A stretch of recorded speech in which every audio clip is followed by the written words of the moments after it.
So this brings us then to the reason why Paul wrote Philippians in the first place. So Paul is in Rome, and the Philippians are obviously back in Philippi, and word has eventually got to them that Paul is in prison. So everything travels slowly in the ancient world. News is no different. And so eventually the word has got back to the Philippians at some point. Paul was in his Roman imprisonment from 60 to 62.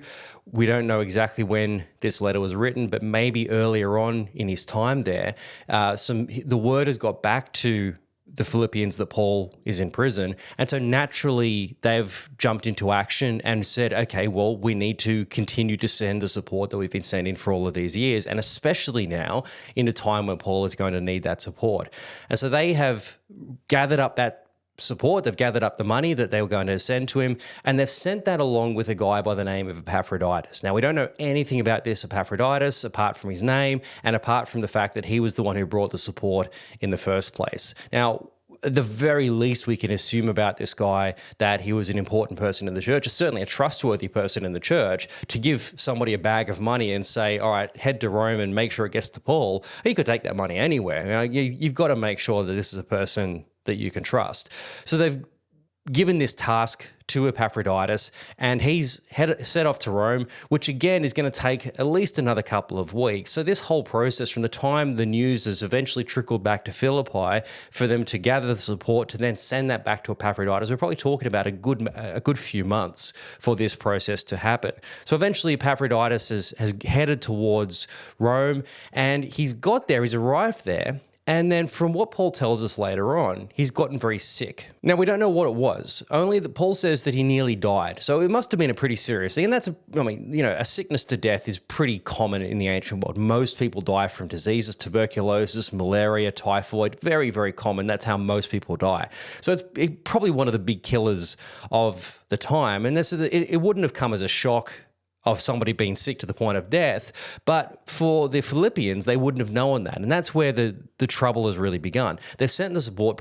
He's got to Paul, probably already quite sick by the time he got there, but managed to push through and arrive in Rome, find Paul, bring him the support. But then he couldn't go anywhere. He was on his deathbed.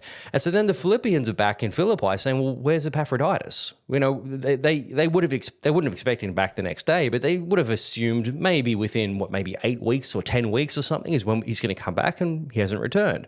What's going on? Now, of course, there's no way of calling him up. There's no way of verifying where he is or what he's doing. And so all sorts of assumptions could be reached. Maybe he's got there and he's taking his time to come back. Maybe he's taken off with the money. We have absolutely no idea what has gone on. The guy's just disappeared. And so now the Philippians are getting worried about not just Paul. Initially, they were worried about Paul. They sent him the support because they're worried about Paul in prison and they want to make sure that he's looked after. Now they're worried about Epaphroditus as well. So now they've got this double worry, and they don't even know why they're worried about Epaphroditus. Is something gone wrong, or has he taken off? We don't know. And so now there's this real concern back in Philippi for all the circumstances, and there's just no way of them to know or to verify what's actually taken place. And so then after a while, it seems, they've just gone, okay, well, we need to know what's happening here. And so they send another letter. They send a follow-up to figure out, all right, we were first worried about you, Paul. Now we're worried about Epaphroditus. What on earth is going on? So they sent this letter with we don't know who, but they've sent it along as a follow-up now to the previous letter and to the previous circumstance, which is to say, again, what is going on here?